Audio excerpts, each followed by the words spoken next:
Okay, so National Park System, that's your next blank on your notes, okay? So the blank for the National Park System is that this is massively smaller to the system we know today. But in general, you should probably know what the National Park System is.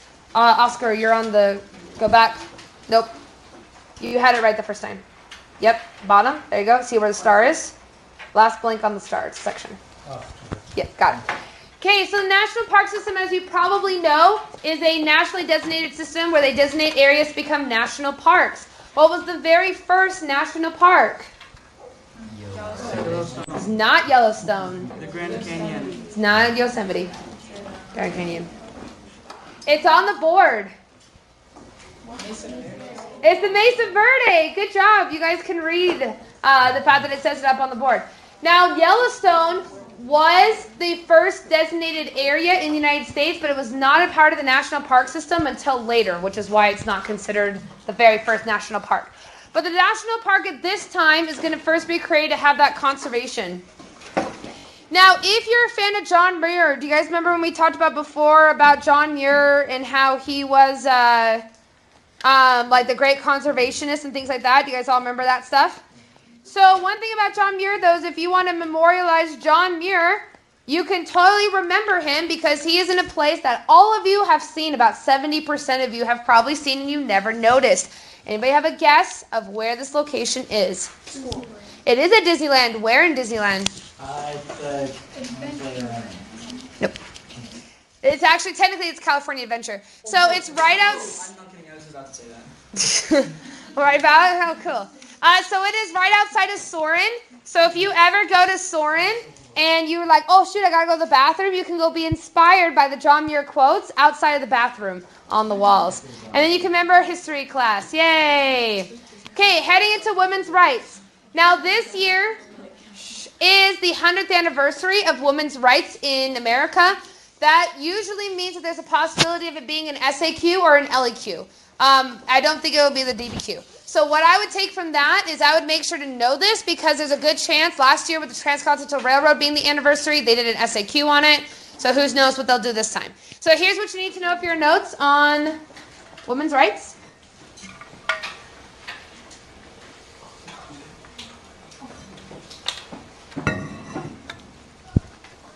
Again, here's what you need to know. Now, the first one on the famous suffragettes, most of those are sourcings. So if you'll see any of those as sourcings. The National Women's Suffrage Association is the massive association advocating for women's suffrage. So you'll probably see those as sourcings. The most important thing to know about this, though, is the 19th Amendment, which if you will star, the 19th Amendment granted women the right to vote, which is also known as suffrage. And that one's really important to remember. Now, the causes of this, so if you'll write down the 3 major reasons of why this happened. So the major reasons of why women started to advocate for the right to vote, you can put number 1 is temperance. Now that women were heavily involved in politics, they began to be more heavily involved in wanting the right to suffrage. Number 2 is going to be World War I.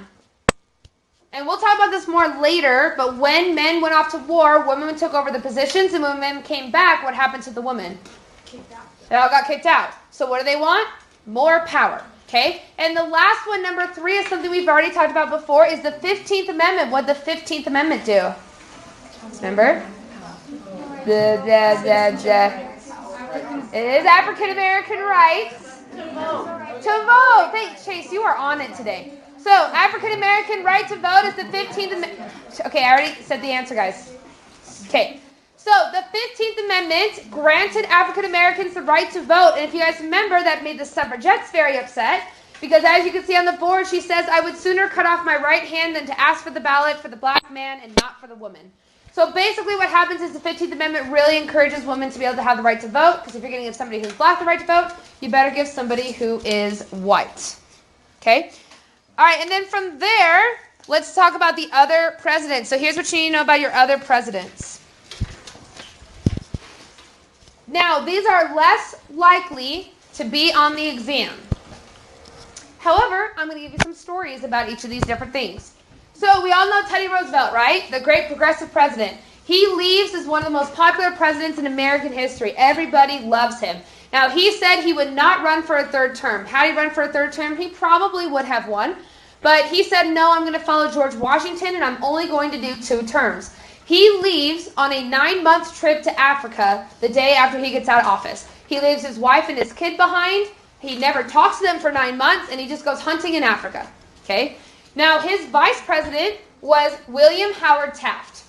And Teddy Roosevelt, if you want to put next to him, was a Republican. Okay? And this is today's the modern day Democrat. Remember how we talked about before how it switches back and forth? So he's really a Democrat, not a Republican. But back then, it's Republican is the name. Okay? So he's a Republican, and he knows that Taft, his best friend and his successor, will easily continue what Roosevelt believes. It's similar to how some people today say, I should vote for Joe Biden if I liked Obama, because he will continue what Obama did. That's the idea here.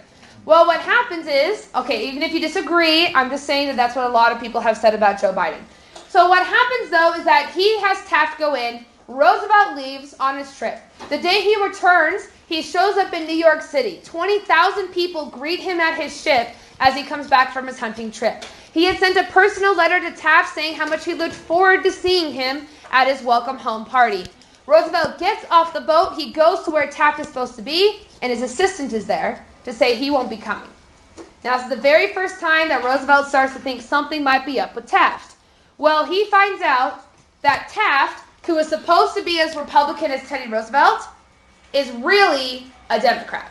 And if you want to, which first off, it's a Democrat, but again, today would be the modern day Republican. Okay, so he did, if you will highlight, conservatism. So he became a conservative. So it would kind of like be that Donald Trump was elected president, and he was like, JK, I'm Bernie Sanders. Okay, that's basically what it would be like. So you elected one guy into the presidency, and the reality is he does the exact opposite of what you expect him to do. So instead of doing more progressives, antitrust busting, and things like that, instead, the only progressive thing he does is he raises the tariff. That's the only progressive thing that you'll see him do. Everything else, like the Sherman Antitrust Act, he barely pushed into legislation. He barely enforced it whatsoever. So Roosevelt comes back, and Roosevelt is ticked. Okay? And he wants to be able to change this and wants to be able to get rid of it. So Roosevelt, in 1912, if you want to put next to the Bull Moose Party, runs for a third term. Now, it is still legal at this time to do this. That doesn't change until after FDR. So he runs into what's known as, if you will highlight, the Bull Moose Party. Remember that picture of him on the moose from last class? That's what he does. So he runs as the Bull Moose Party, which is basically a progressive minor party. And he runs against Taft. Now remember, these two were best friends. Okay? And now they're bitter rivals in this political scheme. Now, when the election ends, the Republican Party received the vast majority of the votes. But do you guys remember what happened in 1860? Well, the popular vote's a little bit different. On this one, do you guys remember what happened when they decided in 1860? It split the party because there was too many people. So guess what happened to the Republicans? The party splits. So half the people vote for Roosevelt. He actually has one of the largest minor party victories in American history. It splits it with Taft, and Wilson, the dark horse, wins. So because these two were in such a bitter rivalry, Wilson wins and becomes the first Democrat to become the president since the Civil War. Okay? So Woodrow Wilson is the new president because of this. Now, these two obviously have a massive falling out. Additionally, if you want to know a super duper sad story about Teddy Roosevelt, so Teddy Roosevelt was married twice. His first woman that he married, he was like absolutely in love with her, head over heels. He loved her to death. He basically said she was the love of his life. She died of tuberculosis. He was so upset that he couldn't think of her memory, and so he basically burned everything she had. So every letter, every photograph, so there's no surviving anything from her except a very small amount of letters. He also had a daughter with her. He basically stops raising the daughter. He hires somebody to raise the daughter for him and basically doesn't see her because he says that if he looks at her face, he'll just be reminded of the woman he loved. He gets remarried and basically said to the public, she is not the love of my life. He said, I love her, but I will always love this other woman more. Imagine if you were that second wife. Not very good. Now, Taft, though, use this to his advantage. Basically what happened is after the election ends, he actually wrote a letter to Teddy Roosevelt that said the reason that he lost the election is because his first wife, didn't want him to run for it again. And basically they had this massive falling out. Roosevelt dies first. Taft did not go to the funeral, and he wrote in his memoir, he said the worst decision he ever made was not being best friends with Teddy Roosevelt for his whole life. So, don't drop your friends. And don't run against them, and don't talk about their wives badly. That's like some advice. So anyways, Roosevelt comes in as the president. So Taft lasts one term. Wilson comes in as the president, and he was a progressive president. He is the modern-day Democrat. So this is kind of where it switches, where he does Democratic stuff, but it's really Republican. I know it's confusing. So he was a Democrat who was really a Republican, similar to Roosevelt, but is a modern-day Democrat. Does this make sense? Yes.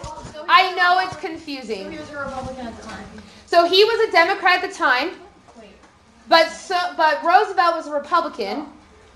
He was a modern-day Democrat, and Woodrow Wilson was a Democrat, which is similar to the modern-day Democrat. So this is remember how we talked about how it flips 16 times in American history, where Republicans become Democrats and Democrats become Republicans? This is one of the switches. So he was Democrat and Democrat? He was Democrat and Democrat. And he was Republican and Democrat? Yes. I know it makes sense. It's a good thing that that's only going to be tested in AP Gov. Okay? All right. Listen, like I said before, it gets very confusing. For example, Teddy Roosevelt was a Republican, but he's very similar to what FDR did, and FDR is a Democrat. And so it switches back and forth 16 times between 1850 and 1980. So it's going to get very confusing. Just know their parties and hope for the best. That's what I would say. Okay? Now, 1980, what made the difference was Reagan. Reagan solidified what it means to be a Republican, and it's never changed since. Okay? So anyways, here's what you need to know about New Freedom. So if you'll highlight the New Freedom for Wilson. He had 3 things that happened. Number 1 is antitrust. So he really pushed the antitrust stuff. 2, he revised the tariff. And 3, he reformed banking. Through what we've talked about before, his most successful thing was the FTC, which is that YouTube thing we talked about last class period. Okay? And those are your progressive stuff. Now, I need to cover one more thing that I thought was on your new notes until I realized this morning it wasn't. So, there is space on the back of your packet. There is space on your new notes on the back page. Wherever you want to put a very small amount of notes. Okay? So, we're going to start with the upper class. So you need to know the difference between the upper, middle, and lower class during this time. I will tell you what to write. So for the upper class, I would write the newly rich industrialists. So again, the newly rich industrialists. So these are the industrialists that have just made a ton of wealth through the Gilded Age. Now, they practice something known as, this is your second thing to put down, conscious consumption. And I'm going to explain what that means in just a second. So, conscious consumption. Now, these are the rich people that are the stereotypical rich. Now, before I explain this, I want to emphasize, just because I'm referring to stereotypes, if you come from a wealthy family, please don't be offended. I am talking about the 1800s. Got it? Okay, great. So, the rich in this time are the stereotypical rich. So, these are the women who dress in the fanciest designer clothing. These are the people that are wearing an $18,000 tux every single day when they go out. These are the people who have a maid, who have a butler, who have an assistant, whatever it could possibly be. These are the kids that every weekend they are out at the opera and they are listening to the orchestra and they go to the symphony and they go to plays and musicals and it's very upper class and proper. These are the kids that have learned from a young age how to play the piano, the viola, the whatever it could be, the harp, because they are sophisticated and proper in front of everybody else. This is the stereotypical rich person at this time. And they practice what is known as conscious consumption. And what conscious consumption means is it means that you show off your wealth. So you're rich and you're going to show everybody that you're rich. So let me give you an example. I one time had a student who had just moved here from Idaho. They had won, their family, about $5 million in the Idaho lottery. So she shows up to school the very first day as a brand new student. She has a big backpack that is 100% clear, one of those cool kid backpacks, okay? And she puts it down, and in the backpack, she had like 20 $50 bills, like put in the backpack so everybody could see it. And she always left the backpack on her desk and would like move it back and forth and like show the money that was inside of it. And she'd be like, oh, it's too bad there's all this money in the way as I try to get my pencil pack out. And that's what she did to show the wealth. Okay. No, somebody should not beat her up. That's bad. That's bad. No, guys, hold on. We should not beat people up, and we should not steal it. That's bad. Bad students. Okay? Now, conscious consumption is this idea of proving your wealth to others. Now, many of you are doing that actually right now. So, let me give you an example. Status symbols of wealth. When I was in high school, all the rich kids all wore Uggs. That was the thing. And it wasn't some fake Uggs that like you bought off from like Walmart for $20. It had to be the real Uggs, and that's how you showed it. So even though in my opinion Uggs looked absolutely ugly at the time, but it didn't matter because that meant you were rich. Okay? Anybody know what the modern high school equivalent is of an Ugg? Right now? It's AirPods, that's right. So AirPods, right? Is that what you're going to say?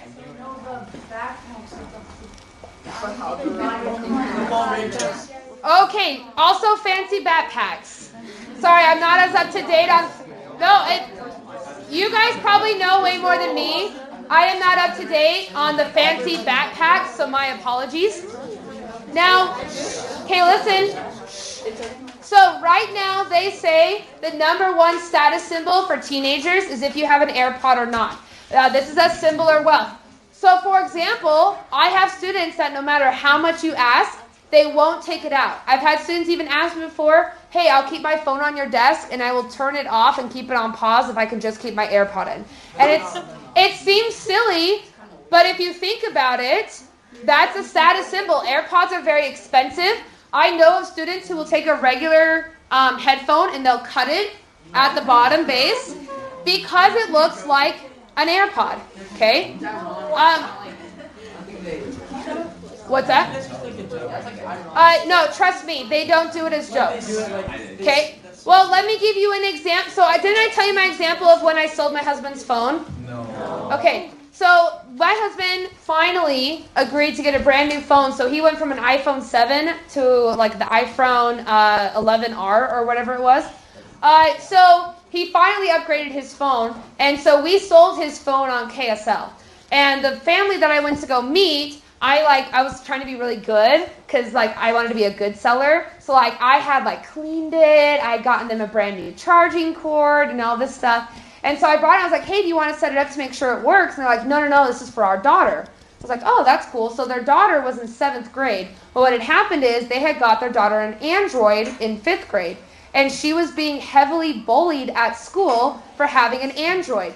And the reason why is because, you guys know if you have an iPhone, you can tell when somebody in your group chat or whatever it is doesn't have an iPhone because it turns green, right? Or their picture doesn't update with their fancy iPhone pictures now. Or they don't have the animojis and stuff. And so you can tell. And so this girl, hey listen, this girl had been bullied almost on a daily basis for not having an Android. And so they were buying it for her because she was being bullied so much at school that she wanted to stay home. She was refusing to go to school some days because kids were bullying her so badly. And they showed me the text messages. And they were bad of saying that this family was poor and things like that for an Android, let alone the most expensive phone on the market right now is an Android at $2,500. So, yeah. Okay? That's the foldable one, the one that rolls and folds. Yeah. Okay? So anyways, hey, listen. So during this time, people go to show wealth as well. So, for example, They had a children's birthday party, and at the children's birthday party, they spent $350,000 on the party for a 1-year-old kid. That's equivalent today of about $2 to $3 million on this birthday party. Okay? Probably, if you want stories, I'll tell you stories. Probably, give me one sec. Probably my most favorite example of all conscious consumption right now is the most expensive wedding ever. It happened 2 years ago in Russia. A Russian oil magnate spent $49 million on his daughter's wedding. That included private performances from Justin Bieber, Sting, Queen performed there as well. Her wedding dress, she had 18 of them. Her first one was $4 million alone because of all the diamonds on it. But my favorite part is she didn't even love the guy. She had done the wedding because she missed her ex-boyfriend and wanted to show off to him.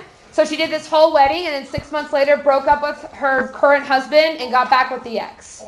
Okay? Did she have another wedding? She did have another wedding, but the dad said he'd only spend like $10 million on that one. So, I know. What a bad dad. Okay. Did somebody back in this area have a question? I heard my name. Chase. Oh yeah, like Kylie Jenner. Now that she has that new baby. Yeah. Every year for her birthday, she spends like her entire huge backyard is like decked out. Yeah. Do you know what her? Okay, sorry. This is like the tea of like celebrities.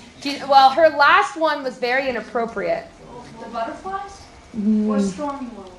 It might be the Stormy one, but it was like a marijuana themed one, and the kid was turning like 2 years old.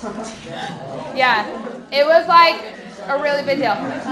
But she does bring up a really good example because a lot of people say that about the Kardashians, is that the Kardashians expand their wealth with conscious consumption.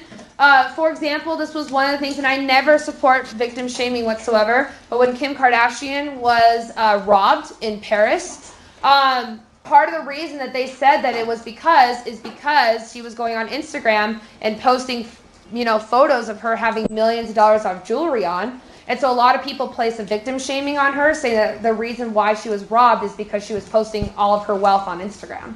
Which is why if you follow her on Instagram, she doesn't wear jewelry anymore.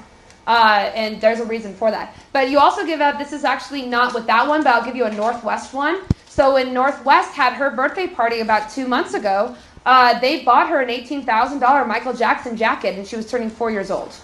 And they bought her that jacket for the daughter. And the hat. And the hat. Don't forget the hat. Don't forget the hat. Okay, so anyways, conscious consumption. Now, your next one, and by the way, I would star conscious consumption because that's an important one. Now for the middle class, I would go ahead and write down the word wasps.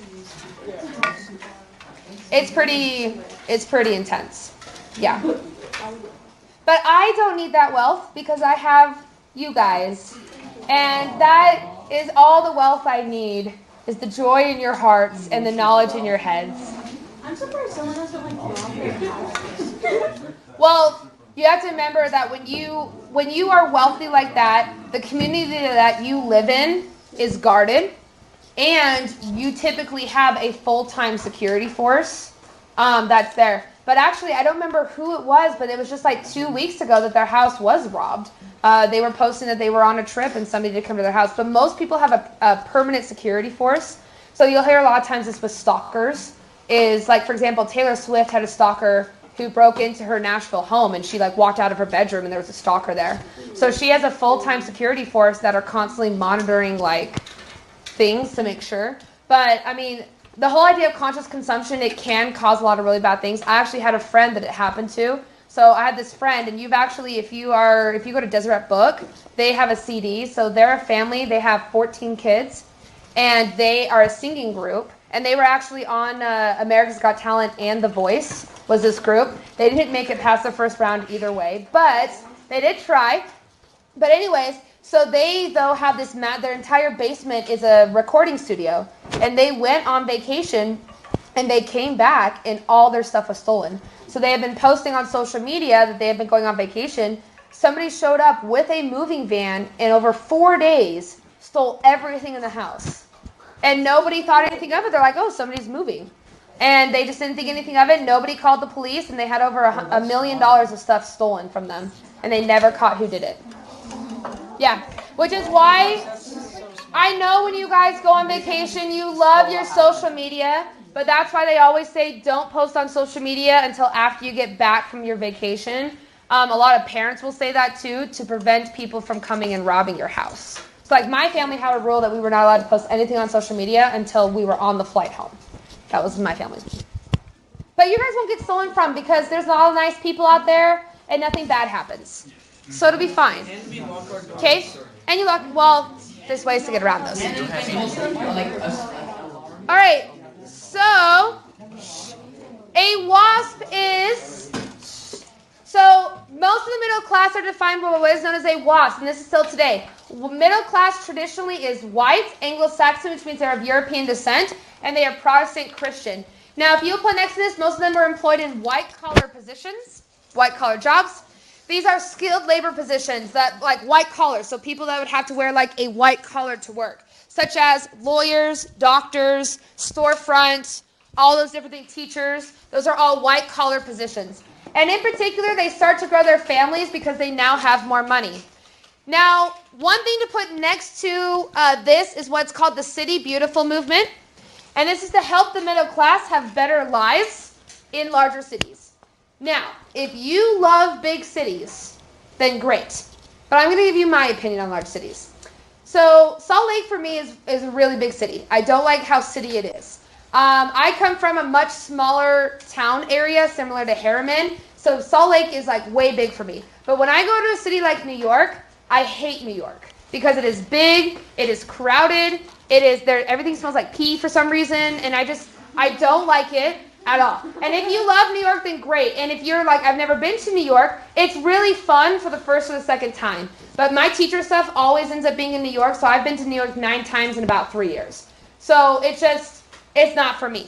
But when you go to a city like New York, it is bustling, it is huge. So this guy named Frederick Olmsted, which somebody last class told me you guys learned this in AP Human Geo. So maybe if you learn that, then awesome, you can relate it to this. So some of you are like, I have no idea what you're talking about. Oh, I heard it was like Guatemala or something you guys did a study on. Central place theory. Sir, central place theory. Yeah. I don't know. So, listen. So here's how it works. So basically the idea is that you have a central area where you have a bunch of buildings, but you always have something to break it up, such as parks or things like that. And so when you look at a picture like this is what it looks like on a large scale. So you can see how it has a river going through this. If you've ever been to Boston, that's why they have a river going through that. Or they'll have parks and different things like that. So the best example of this is a place called Central Park, which I would go ahead and write down Central Park. Central Park is the best example of the City Beautiful movement. So I took these 2 pictures in Central Park. These are both 25 yards apart is where I took these 2 pictures. So you have on one side the huge, bustling, icky city, and on the other you have an escape. Now if you look at Central Park's worth today, if you were to sell all that land, is probably around $300 trillion. And the reason why is because think how much it would be worth to build in New York City where there's no space, right? And that's why when you go to New York, there are little parks everywhere. In New York, they also have a section of New York where they have like 8 buildings connected by rooftops, and the roof is a giant park. And you can take an elevator up to the park, and they have like a dog park, and it's 20 stories high, and you can just hang out on there for the City Beautiful movement. Some European countries that have begun to adopt this model, they'll actually do parking stalls. So you know how you guys park along the street? They'll take one of those stalls and they'll make it into a mini park so that people can stop by and visit. So in New York, they do this too. There's a section that used to be a giant square. It's all now just like seating areas that people can go get like a bite to eat and sit there because of the City Beautiful movement. And you'll need to know the guy who created it, which is the guy up on the board, that's Frederick Olmsted, is the City Beautiful movement.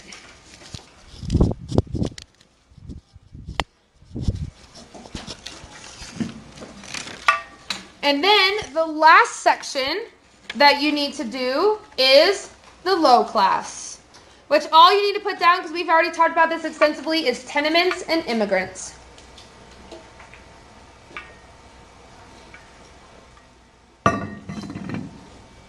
Tenements and immigrants.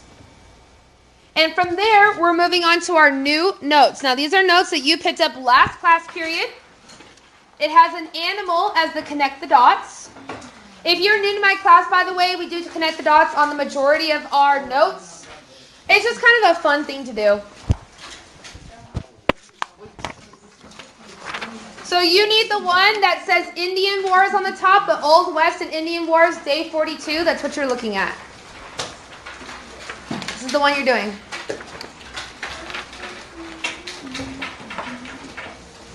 Okay. Now, if you'll put up in it, so we're going to go from the big cities to the Old West. And if you will put next to this HC at the top of this, the best contextualization for this time period is the Civil War. So if you'll do HC, Civil War. So the contextualization of this time period is Civil War. You guys ever heard of the Civil War before? Sound familiar? Yeah. Okay, if not, go look at your notes. So the Civil War was a massive time of death, destruction. Everybody was bloody. People had lost family members. They wanted an escape, and they began to move west because of that. Now, they moved west especially through the railroads. Now, if you will star that first bullet, that is the cause of why railroads are created. Nobody had money, really, during the Civil War, so instead the government subsidized it, which means the government paid like 20% of the railroad cost, and the companies would pay the rest. Now, the goal of this was two parts. First, open new markets, and second, increase westward migration. Most of these were built by migrants and immigrants, Asian and Irishmen in particular. But the last bullet, if you will star that summarizes this entire page. Three major effects of the railroads is first, increase in consumerism, which I can talk about in a second. Two, westward expansion. And three, conflict among natives. So I want you to look at this map. Now, let's see if you remember stuff that we've learned before. So first off, this is in 1860. What starts in 1860? 1860. The Revolutionary War. Oh, goodness. Oh, boy. The Civil War, guys. Election of 18... The Civil War... I'm sorry. If you're new, I promise they know things. I am sorry. It is the Civil War. God, whoever said the American Revolution, guys. Guys, that was in like around 1776. Okay, anyways. Let's try this again. All right, well, when our country's been like 250 years old, and you say like 1776 isn't that old, that's like half the time of America. That is a long time. Okay, where were the majority of railroads at the start of the Civil War? The North. And the contextualization of why they were in the North is what term? American system, which was created by who? Henry Clay. Okay, so you know at least one thing. Good job. Okay? So let's see what happens to the railroads. So watch this map. 1860. 1870. What major thing gets added? Transcontinental Railroad. Next. And finally. Ooh, pretty lines. Okay. So what happened to the amount of railroads in America? Massively, massively expand in the United States. At this point, Vanderbilt owns probably about 90% of those railroads. Okay. In 1890. So, let's talk about the Transcontinental Railroad. Now, there is a mistake that I made. My apologies. Yes? This is kind of stupid, but you know when Gossip Girl, how the main girl is Vanderbilt? Uh-huh. Did they do that on purpose? Yes. Super rich? It's because it's the Vanderbilt family. Yeah, the Vanderbilt family is extremely, extremely wealthy. They continue up until today. There's actually, Vanderbilt himself wasn't a very good guy. But I think it was either his granddaughter or his great-granddaughter was a massive philanthropist and donated almost all of their wealth to different organizations. But the Vanderbilts today are seen as a very wealthy class family. That even still happens today. So, yeah. But they're a different class of wealth because some families, so for example, before Paris Hilton, the Hiltons were known as a very upper-class, wealthy family, and the Hilton name was well known. And then Paris Hilton happened, and now it's more of a celebrity name that's known by, not the wealth itself. But there's certain families that are very well known for the massive, massive amounts of wealth that they have. Okay? Anyways, so Transcontinental Railroad, you need to fix something, though. The Union Pacific was in Chicago, and the Central Pacific was in California, so I flipped the names on accident. So the Union Pacific was in Chicago, the Central Pacific was in California, and I always flip them every year, and I always forget to unflip them, so I apologize. So you likely know this because if you've ever lived in Utah more than like 1 month of your life, you probably know this term. So let's go over it really quickly. First off, the contextualization for this is the gold rush. Basically, all these people were moving towards California for the gold rush, but there was a problem. If you took a little wagon across, that was like 8 months. By the time you get there, all the gold's gone. Then you could take a boat. Well, if you go down the tip of South America, that's a 4-month journey. By the time you get there, all the gold's going to be gone. You can get there through Panama in 2 months. There's no canal, so you have to get off the boat, walk across 22 miles, and then get to the other side. Sounds great, right? 1 in 3 die of yellow fever. So now you need a better solution, which is the Transcontinental Railroad. So Lincoln passes the Pacific Railroad Act. This is the official cause, because it literally is what creates the Transcontinental Railroad. So basically, this leads to the Transcontinental Railroad. 2 companies are hired. Now, they had a competition between these 2 countries, or not 2 countries, these companies. They basically said, whatever land you do, for every 1 mile of track you lay, we will give you 10 acres of land on both sides for free. So it became a massive competition of who could do it first. So you'll notice in this map, the Union Pacific did succeed in getting the most amount of track laid down. Okay? Central Pacific, the major reason why is it hit a major geographic boundary. What geographic issue? Okay, mountains, yeah, but what mountains? The Sierra Nevadas. So what happened is the Rockies has more ability to get through the Rockies, and they really only had 1 major pass into Utah to get through, but the Sierra Nevadas became so difficult that it became extremely costly for them to continue on. So they go to be able to build this, which is why you get this 10 miles of track laid in 1 day, because then they get 100 square miles of land. Now, one thing really quickly, who owned that land that was being taken? The natives. Did they get any compensation? Nope. You just had to leave. Okay, that was the rule. So people that were angry about this, so the major effects of the railroad, other than just general consumerism and stuff like that. Number 1, Native Americans were ticked off, and we're going to especially explain this next class period. No, this is writing down. Okay. Number 2 is a rise in delinquent behaviors. There were companies that said we can make a ton of money off these railroad workers, so they had these traveling camps that would follow the railroads. Well, what else are you going to do in the Old West? They're going to be delinquent. So massive saloons get created, everybody's drinking alcohol, and then bands of prostitutes also followed them throughout the railroad. So massive delinquency among the railroad to be able to make more money. And then last is the effects on minorities, in particular Asian and Irish. Now both of these mostly worked on the railroad. Which one do you think was discriminated against more? Asians, continuity in American history. In fact, one way they discriminated against them is they made them do the most dangerous work. So when you had to put nitroglycerin into a hole to blow it up so you could be able to get the railroad through mountains, they always sent the Asian population to do that. So they would send them in, and overall almost 200 Asians that we know of were killed. Only about 3 or 4 Irishmen were killed in the building of the Transcontinental Railroad. We know the Irishmen's names. We have no idea what the Asian names are. All we know them by is basically their initials. So you can see the racism that comes out of that. Regardless of the Transcontinental Railroad becomes built, and then... Wait, what was number 1? Number 1 was Native Americans. And we're going to especially talk about this next class period. And then, as you know, the famous story, the 2 sides come together. They then take a golden spike and they put it into the ground, and it comes together at what location? Ooh, okay, this is the first class to say Promontory, Utah. It is not Promontory Point. It is Promontory Summit.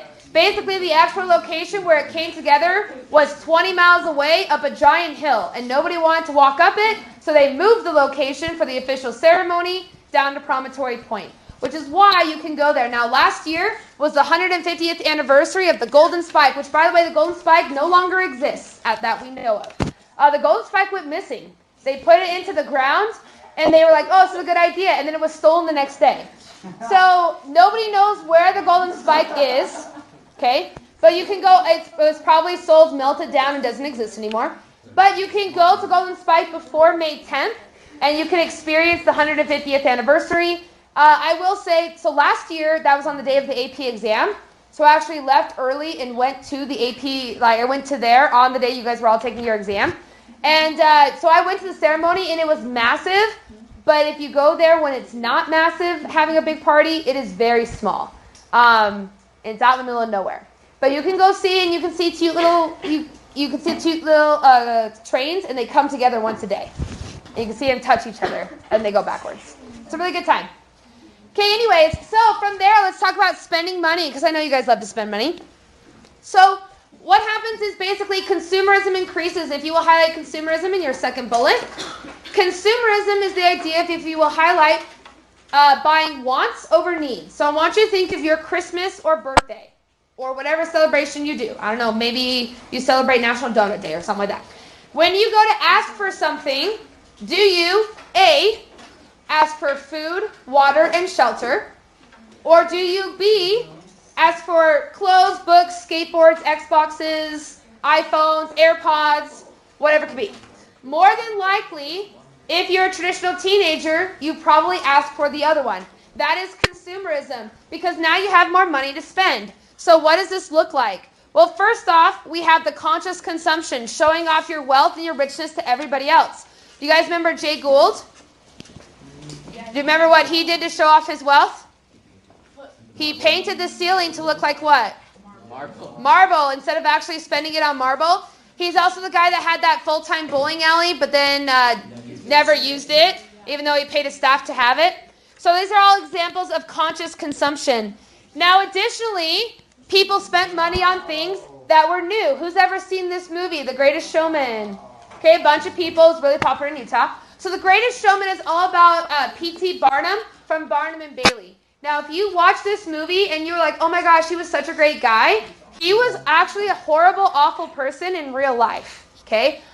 He did a lot of really, really bad things to people and different things like that. So one of the things he would do is sideshows. So now that people have more money to spend on not like necessities, he can now make more money to do that. So one of the things he did was a sideshow. His very first most successful sideshow is he put on display for 5 cents to see was the wet nurse of George Washington.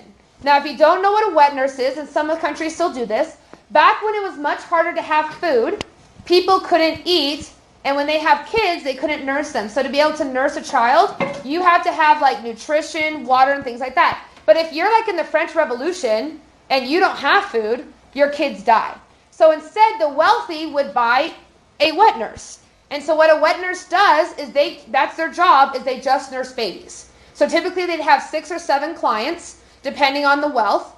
Most wealthy would have an exclusive wet nurse. And that's all they do, is they nurse the babies. So if you have George Washington's wet nurse, that means that you have George Washington's person that nursed them when they were a child. George Washington died like late 1700s. This is in 1850, which means that the wet nurse would have been 161 years old when they were showing him off. Now, who was this person actually? It was a slave that he had bought. She was blind and deaf, and put her on display. So people would come and like touch her, and she had no idea what was going on. Now, in the end, she dies really at about 50 years old. So what is he going to do? He's going to make more money. He does a public autopsy in New York Square. So he takes her body, he does an autopsy, he sells 20,000 tickets, makes today's equivalent of about $3 million. He then discovers that she lied about her age, and she was only like 50 years old, and this was the big discovery, and he made a ton of money. Now, additionally, he also made a bunch of money because he discovered the first mermaid. And I have a picture of it. Now, you can go and visit this mermaid. It is at a museum in New York City. Okay, it looks like this. And he would sell for 5 cents a pop to go see the famous mermaid. So these were all examples of these curiosities of the world that people would pay to go and see. And there's some fantastic books that you can read all about that. It's a mermaid. What's it do? I just told you what it was. What is it What do really you bad? mix it? Like, It's a mermaid. no. Why are the scales so The scales are there, guys, because mermaids have tails. You guys need to go watch Little Mermaid. Wasn't they fossilized? I don't know the answers to your questions. Stop asking them. It's a mermaid. Okay. Now, additionally, though, people started to be able to go on vacation. So one example of this is Coney Island. Now, if you've ever been to New York, Coney Island's about an hour train ride outside of the city. It's a massive amusement park. When I went, I was pregnant, so I couldn't ride any rides, but everybody looked like they were having fun as I sat on the bench watching them. So, If you're pregnant. because it can cause the baby to die. So you can't do that. I'm sorry, that's the nicest way I can say it. It caused a miscarriage or a stillbirth. So instead, I just sat there and held everybody's like bags and stuff. It was a good time. And I ate ice cream. That was good. So the thing though about Coney Island is now people can go on vacation and learn stuff. Well, Coney Island also though bred a bunch of these amusements that you might want to be interested in. So let's see on the next one if you can figure out what happened because of it. This is a modern day thing that I would say probably at least some of you in class can thank this person for what he did. So what happened is that this guy was a scientist and he became fascinated with kids that were born prematurely. So what happened is that this time there's no science with premature kids. If you were born before 37 weeks, you were typically told your baby's not going to survive. You could put down your child at the hospital because they weren't going to survive. A lot of times they would abandon them in like garbage dumps and things like that. And the kids would typically not survive if they were born prematurely because of this. Well, this guy had an idea. You see, he was also a businessman, and he thought, I bet I can invent something that would solve this. So what he would do is he would sit outside of hospitals. And when parents would find out that their baby was born prematurely, he would buy the babies from this family. So he would buy them for like $5, which was quite a bit of money back then. He would bring them to Coney Island where he had set up this sideshow, and he would put them into what he called an incubator. And he would put them in these little incubators, and he would try to nurse them back to health and have them to be able to survive. What is this a modern day example of? It's the NICU. Okay? So if you've ever heard of NICU, if you were a NICU baby and you were born prematurely or you have a sibling, this was the original NICU. So what he would do is he would buy these kids and he would nurse them back to health. As word of his success began to spread, parents would show up like after just giving birth with their babies and say, please save my baby. In all, he serviced about 5,000 babies over a 20-year time span. He only had a 5% mortality rate, which means only 5% died. The vast majority of them lived. The youngest was 28 weeks old. So if you think about it, he really did invent this, and the modern day incubators are based on his original incubators. So if you were premature, you can thank him for creating the modern day NICU. Now let's go from happy to very sad. You see, Coney Island, though, also had a whole bunch of really awful things that they did. One thing that interested in people is that they could go on small vacations like to Coney Island, but they could not travel the world as a middle class. So what if you could bring the world to you? What about people of other races? So what they would do is they would bring people over that they would buy typically from orphanages, and they would put them on display. So what you're seeing on the right is from Coney Island. That's a Filipino girl who is tied to that post. You could pay 25 cents to go and see her. The kid on the left was a real-life African. And you would go to it, and they would have a whole setup. So they would have, like, fake tigers and lions behind it. And then they would have palm trees, and this kid would be shackled to, like, a post. And you could go see the real-life African in person. And you would pay money. It was literally a human zoo. And these zoos were legal until about 1930. So they were very, very popular throughout that they would do at Coney Island. So, again, this spending of money in this consumerism in America. Now, from there, people also, The ideas of that like drawn from like the Crystal Palace from Europe or I know that a lot of this is very much general ideas as a whole. So in the 1800s, this was a big thing of people seeing other countries. And so they did a really similar thing where they had literally a human zoo, except they had way more exhibits. When the World's Fairs happened here, we had entire exhibits. We had a Congo exhibit. We had a Filipino exhibit where people would be real life and you could see them in like their natural habitats. It was literally like a zoo. Like they would sit there and they would be, when the Chicago Fair did, the vast majority of the people, for example, in the African exhibit, they weren't even African. they were African American, former, like, from descendants of slaves, and they would act African. And they would put them in there, and that's how they were paid. Yeah, it's awful. It's pretty crazy. But we did that quite a lot in American history. The other one, though, is that now people can go on vacations. So now people can start to go out and about to different places. Where is this? It is Saltaire, that's right. So Saltaire, this was actually one of the biggest places in the West to go for healing, was the Great Salt Lake. Today, it is a concert venue, and it's kind of intense. All the concerts that are there are really intense concerts. So just ask your parents' permission before going. That would be my suggestion. I went there once for something that's not having to do with concerts at all, and it kind of creeped me out. And one time they had like a platform collapse, and a bunch of people got hurt. So just be careful. Ask your parents to go through things, or hang out with your parents. That's another option.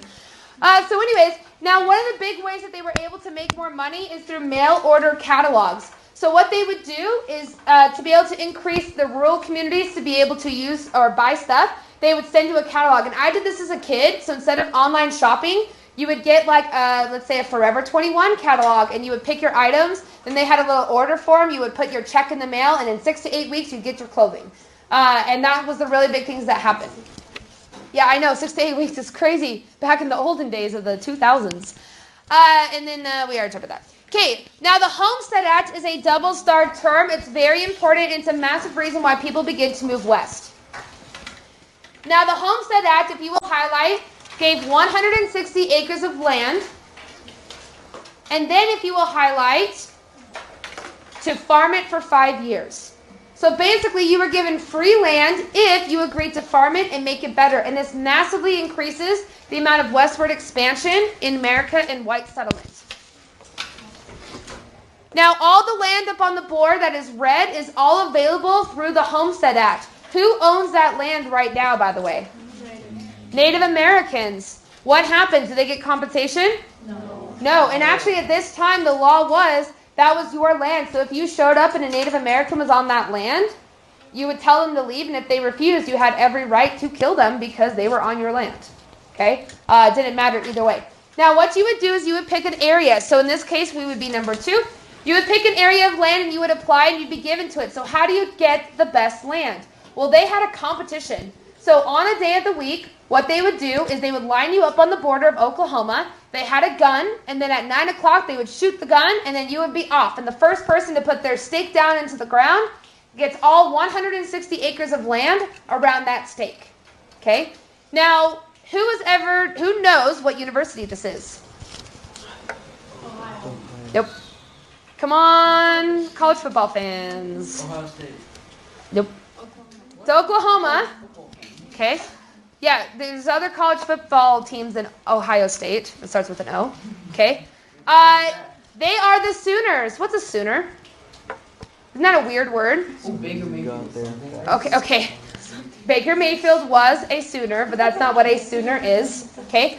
So what a Sooner is somebody who got on the line and cheated. They left too soon before the gun went off, and they got the best land first. So that they were a cheater. Yeah, exactly. Okay. Don't call them the Oklahoma cheaters, though. They're the Sooners, very proud Sooners. And as you moved west, okay, listen. As you would move west, you would go in these schooners. So these were called prairie schooners across the west to find your land.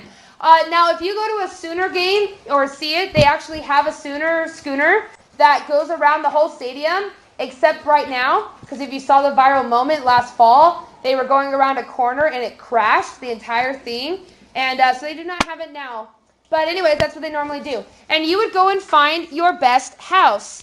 Now, what happened is that you would live typically in these mud houses. So if you've ever read Little House on the Prairie or Little Women, that's all this time period.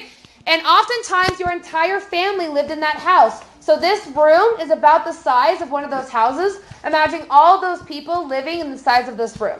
Okay? Now, you would typically also put your house typically in a hillside because that was really good for insulation. And which is why you get these really cool photos of like cows and stuff on the roof. And your house had the following. This is one side of your house is your parents' bed. The other side was your kitchen. And the floor is where you live. Okay? So all of you kids would typically sleep on the floor. Your parents would be the only ones who would get beds. Now, I have a surprise to show you. So, if your family migrated to Utah between 1865 and 1900, they probably were a homesteader. My husband's family were homesteaders, and this is their homestead. So this is what they would receive from the government to be able to move west. Now, when you got this, though, they decided the sooner idea was really bad. So instead, they gave you a specific plot of land. Now, I'm going to tell you where that land is. If you can correctly guess the city, I will give you a candy bar. Ready? It's Salt Lake City. Good first guess, but incorrect. All right, ready? So, she is given 160 acres at the location of... So close. Okay. The southwest quarter of the northwest quarter of the fraction 10, and the south half of the northeast quarter, and the southwest northwest quarter of the southeast quarter of section 9. In Farmship 9 South of Range 22 east of the Salt Lake Meridian in Utah, containing 160 acres. Where is that location? Bountiful, Heber, Moab. None of those are correct.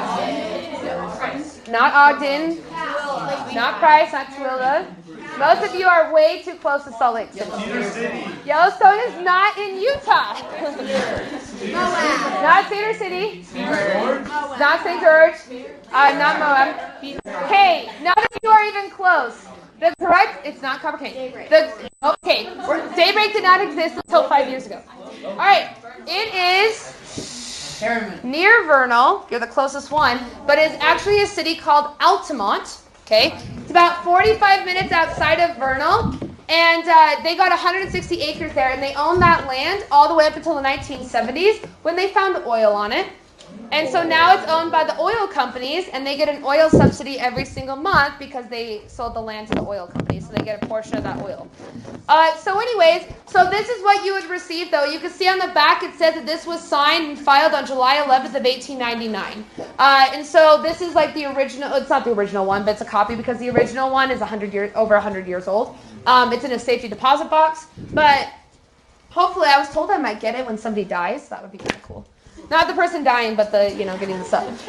So what happens, though, when you have all this land? Well, one of the solutions is that you would start to ranch on it, in particular, cattle drives, if you will highlight cattle drives.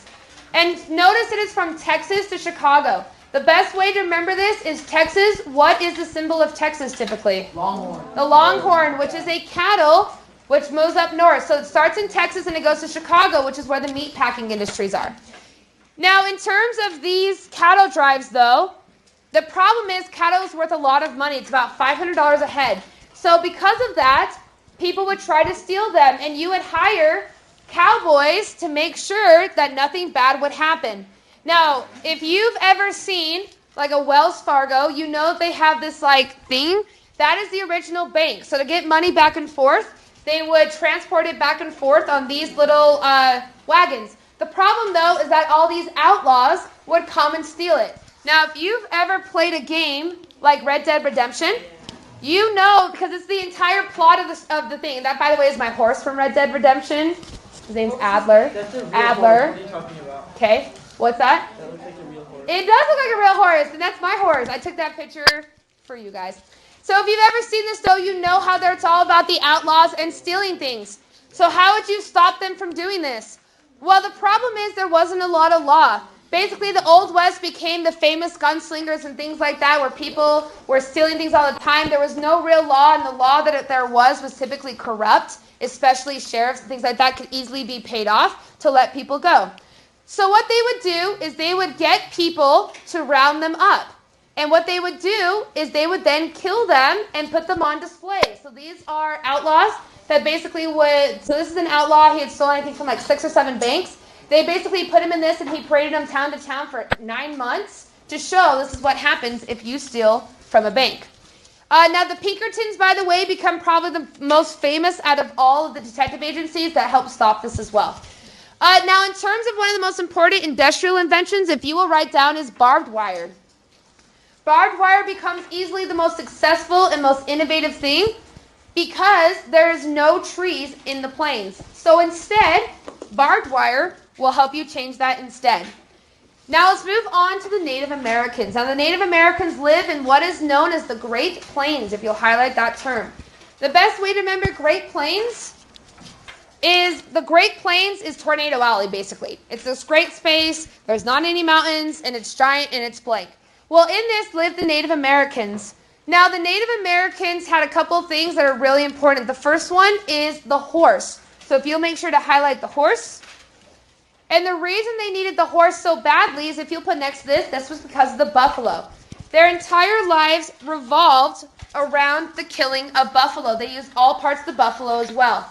Now, also they used this in warfare. So when they went to war, which was typically it wasn't over honor or taking over lands, it was typically over disagreements over like hunting grounds.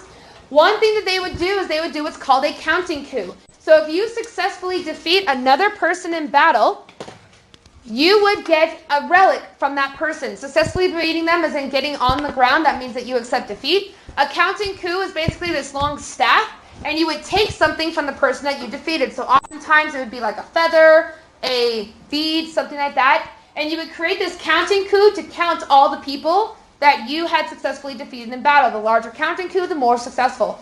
Now, some Native American tribes, though, took this a step further. And instead of taking a little bead or a feather, they would instead take your scalp. So what they would do is, after you've been defeated, they would take a knife. They would go from one ear, and they would slice it through the front of the forehead over to the back. They would then put it up the sides. They would grab your scalp. They would pull it off while you are still alive. So you eventually die of shock, and like birds would come and start pecking at your brain and stuff like that who would need food. They would then pull it off. They would wrap it around, traditionally, your staff, or they would also, some of them would have a scalp hanging from the end. So some people that you would know you were in trouble when a guy showed up and you could see like 10 scalps hanging from it, because you know that that's like bad news. And that was how they would count that counting coup. And so warfare was typically used with that as well. On that happy note, we'll end about a minute early because the next part I can't really start. So we'll end there.